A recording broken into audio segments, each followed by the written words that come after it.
అండి రాహుల్ గారు. హాయ్ అండి. ఈ సంక్రాంతికి 2025లో ఒక రకంగా చెప్పాలంటే చాలా ఆహ్, ఇయర్స్ తర్వాత ఒక జోష్‌ఫుల్ సినిమాలొచ్చాయి. మొన్నంతా కాస్త మనం చాలా సందర్భాల్లో మాట్లాడుకున్నాం కూడా. ఈసారేంటి సంక్రాంతికి మన సినిమాల హడావిడిగా అనిపించట్లేదు. అంటే పెద్ద సినిమా హీరోలు కాస్త వెనకడుగు వేశారు. కానీ ఎప్పుడూ ముందుంటారు బాలయ్య గారు. అవును. మనకి 'గేమ్ చేంజర్', 'డాకు మహారాజా', సంక్రాంతికొస్తున్నామంటూ 'వెంకీ మామ' హ్మ్. ముగ్గురు వచ్చారు. ముగ్గురు తమదైన స్టైల్‌లో సందడి చేశారు. కానీ ఇప్పుడు అది కలెక్షన్‌ల పరంగా కావచ్చు, రిజల్ట్ పరంగా కావచ్చు, టాక్ పరంగా కావచ్చు, ఈ సంక్రాంతి అల్లుడు ఎవరు? ఆ సింహాసనం ఎవరికివ్వాలి? పండక్కొచ్చిన 3 సినిమాలు సినిమా పరంగా, విజువల్స్ పరంగా హ్మ్. బావున్నాయి. నా మీరు పర్సనల్ న్యూట్రల్‌గా ఒపీనియన్. మాట్లాడొద్దు. నో, న్యూట్రల్‌గా కాదు. నేను సినిమా పరంగా చెప్పా అందుకే. హ్మ్. ఇప్పుడు టెక్నికాలిటీస్ పరంగా నిజంగా ఈ బరిలో ఎవరు గెలిచారు అనే దానికి చెప్తాను. 'గేమ్ చేంజర్' మూవీ నేను నా పర్సనల్ ఒపీనియన్ నేనిప్పుడు చెప్పేసాను. ఇప్పుడు నేను మూడిటిని కంపేర్ చేసి మాట్లాడతాను. ఎందుకంటే నా పర్సనల్ ఒపీనియన్‌లో నాకు ఆ సినిమా నచ్చింది. హ్మ్. ప్రజల వ్యూస్ కూడా తీసుకోవాలి కదా ఇందులో. అవును. ప్రజలు చూసేవాళ్ళు వాళ్ళని చూడాలి కదా! సో, వాళ్ళ అనాలిసిస్ ఎలా ఉంటదని ఆలోచిస్తాను. 'రామ్ చరణ్' గారిని ఇలా చూపించారా? ఆయన సత్తా ఇదేనా? హ్మ్. 'దిల్ రాజు' గారు అది, అంత డబ్బు పెట్టారా? అది గ్లోబల్ స్టార్ అయిన అదే. తర్వాత. ఆ స్టార్‌లు అనేది నేను ఒప్పుకోనండి. Even though I don't have any negative opinion on that. కానీ ఆ స్టార్‌లనేది పంతంతో పెట్టింది. అది నేను చాలా దగ్గరలో చెప్పాను. ఇక్కడ చెప్తున్నాను. అది పంతంతోనే పెట్టింది. హ్మ్. ఓకే. అది దానికి నేనిప్పుడు మాట్లాడలేను. దాని గురించి మళ్ళీ మాట్లాడదాం. ఈ 3 సినిమాల్లో 'గేమ్ చేంజర్' 'రామ్ చరణ్' గారిని ఇలా చూపించారా? 'దిల్ రాజు' గారు ఇంత బడ్జెట్ పెట్టారా? మనకు తెలుస్తుందిగా సినిమా చూసినప్పుడు. అవును. సో, అలాంటప్పుడు ఈ బరిలో ఆ సినిమాని తీసేయడం ఫస్ట్. సినిమా ఎంత నచ్చినా కూడా నేను ఖరాఖండిగా చెప్తున్నాను. ఈ బరిలో ఆ సినిమాని తీసేయడమే కరెక్ట్. తీసేస్తా అసలు బరిలోంచే తీసేస్తారు. అవును. నేను సినిమా నచ్చిందనే చెప్తున్నాను. మళ్ళీ గుర్తుపెట్టుకోండి ఇక్కడ. My positive opinion will be the same. కానీ ఈ బరిలో ఆ సినిమాకి ఛాన్స్ లేదు. అంత పెద్ద మాట అన్నారు. ఎందుకంటే ప్రొడ్యూసర్‌కి నష్టం. ప్రొడ్యూసర్ రూపాయి సాధించుకోలేకపోయారు. హ్మ్. చాలా కాంట్రోవర్సీస్ ఎదుర్కొంటున్నారు. అన్నిటికన్నా పెద్ద నష్టం సినిమా రిలీజ్ అయిన గంటలోనే హెచ్‌డీ ప్రింట్ పైరసీ రావడం. 45 మంది కుట్ర చేసి చేశారిది. బరిలో ఎందుకుంటుందండి అలాంటి సినిమా? ఆల్రెడీ జనాలందరూ బయట చూస్తున్నప్పుడు ఇంక సినిమా నుంచి కలెక్షన్స్ ఎందుకొస్తాయి? సినిమా కానీ ఎవరు ఆడుతుంది? ఇన్ని క్రోర్స్ వచ్చాయంటూ 'దిల్ రాజు' గారే ట్వీట్‌ల వర్షం కురిపిస్తున్నారుగా. ఒక్కరోజు కలెక్షన్ అది. 'దిల్ రాజు' గారు అబద్ధం చెప్పలేదు. చెప్పలేదు. నేనిప్పటికీ అదే అంటాను. 'దిల్ రాజు' గారు అబద్ధం చెప్పలేదు. 186 కోట్లకి టాక్స్ కట్టాలి 'దిల్ రాజు' గారు. హ్మ్. పిచ్చి పట్టి చెప్తారా ప్రూఫ్ పెట్టి? అసలు సినిమా మిక్స్డ్ టాక్ కూడా కాదు. చాలా మంది ఫ్లాప్ అంటుంటే అన్ని డబ్బులు ఎక్కడి నుంచొస్తాయి? అదే చెప్తున్నానండి. అండ్ ఒక మీరెళ్ళిన 12వ థియేటర్‌కి తారీఖు 20 మంది కూడా లేరు. అదే నేను దానికి రీజన్ గూడా చెప్పాను. కావాలని నెగెటివిటీ చేసి థియేటర్‌లు టికెట్లు కొనకుండా చేసిన దానికున్నది. నెక్స్ట్ స్టాంపేడ్స్ జరుగుతున్నాయి. వరుస స్టాంపేడ్స్. 'రామ్ చరణ్' గారి సినిమాలకి వస్తే ఎంత స్టాంపేడ్ జరుగుతుందో ఆయన గూడా పెద్ద హీరోనే. అవును. మెగా ఫ్యామిలీలో మెగా వారసుడు. ఆ గ్లోబల్ సినిమాకి స్టార్ ఇప్పుడు. ఆ సినిమాకి నేను ఆ స్టార్ గురించి చెప్పనండి ప్లీజ్. ఆ! 'రామ్ చరణ్' గారనే అంటాను. నా ఓకే. దృష్టిలో మెగా పవర్ స్టారే. హ్మ్. నా దృష్టిలో మెగా పవర్ స్టారే. ఓకే. అలా ఉన్నప్పుడు ఆ పేరు పెట్టినప్పటి నుంచి ఆయనకిలా నెగటివిటీ వచ్చింది. ఆ పేరు పెట్టినప్పుడే ఆయనకి దరిద్రం పట్టుకుంది. అది ఏ తీసేస్తే బావుంటది. మెగా పవర్ స్టార్ ఉంటేనే బావుంటుంది. గ్లోబల్ స్టార్ వద్దు. ఎందుకు తండ్రి పేరు, బాబాయ్ పేరు నిలబెట్టేదే కదా మెగా పవర్ స్టారు. ఓకే. అంతే కదండీ! తండ్రి పేరు, బాబాయ్ పేరు నిలబెట్టుకునేదే మెగా పవర్ స్టార్. హుహు. సో, ఆయన సినిమాకి స్టాంపేడ్ జరుగుతుందనే భయంతో జనాలు టికెట్లు కొనలా.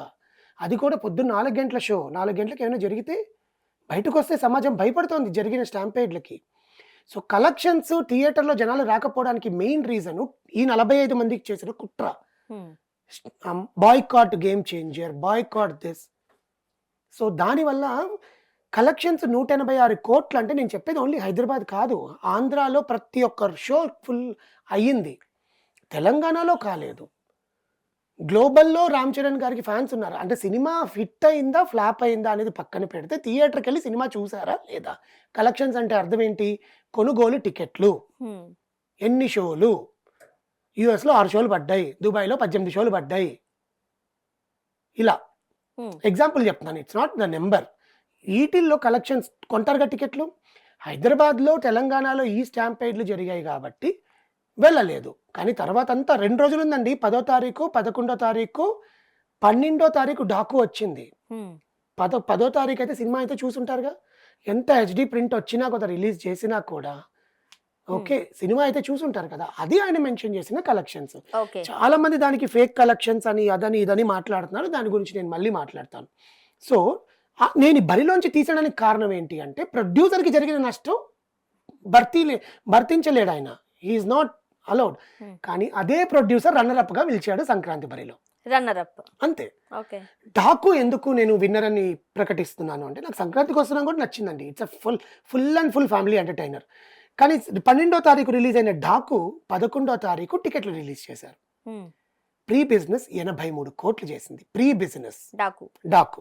అంటే కథ కూడా చాలా బావుందన్నారుగా. డాకు ప్రీ బిజినెస్ 83 కోట్లు చేసింది. 83 కోట్లు చేసిన డాకు 3 రోజులకి 300 కోట్లు కలెక్షన్ ఇచ్చింది. హ్మ్. అవునా? సో, దానికి ఏంటి అర్థం? Producer success. కలెక్షన్స్ కళ్ళ ముందు కనిపిస్తున్నాయి. బాలకృష్ణ గారు విజృంభించారు. బాబీ కొల్ల సంతోషపడ్డారు. జనాలు ఆనందపడ్డారు. ఎంటర్‌టైన్ అయ్యారు. హ్మ్. So, number 1. ప్లస్ మైనస్‌లేం లేవు. మైనస్‌లేమీ లేవు. మైనస్ ఏంటి అంటే దిష్టి తీసి పడేశాను నేను ఆ రోజు ఇచ్చిన రేటింగ్‌కి. సంక్రాంతికొస్తున్నాం నిన్న రిలీజ్ అయింది.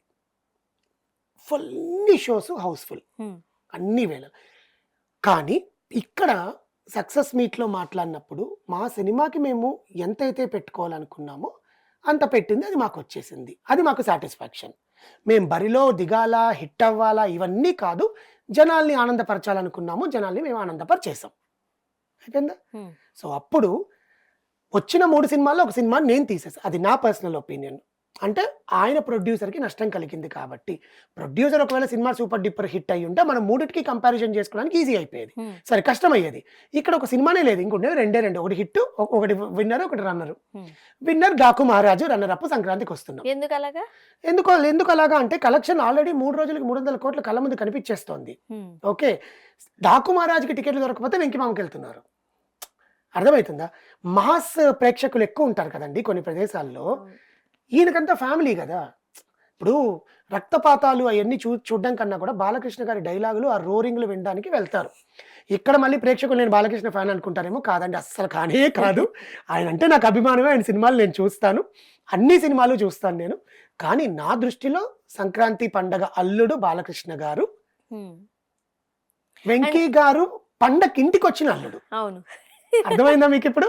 సంక్రాంతి అల్లుడొచ్చి ఈ బరిలో, సినిమా బరిలో సంక్రాంతి అల్లుడు బాలకృష్ణ గారైతే, పండక్కి ఇంటికొస్తారు కదా అల్లుళ్ళు, హ్మ్. అలాంటి అల్లుడు వెంకీ గారు. వెంకీ. ఎందుకంటే సంక్రాంతికి ఇంటికొస్తున్నాం అని చెప్పారు. ఇంటికొచ్చారు. వచ్చారు మొత్తం కడుపుబ్బా నవ్వించారట. 2:30 గంటల సేపు కడుపుబ్బా నవ్వించడం ఒక ఆర్ట్ అండి. అది ఎవ్వరికీ రాదు. దాంట్లో అనిల్ రావిపూడి గారు సక్సెస్ అయ్యారు.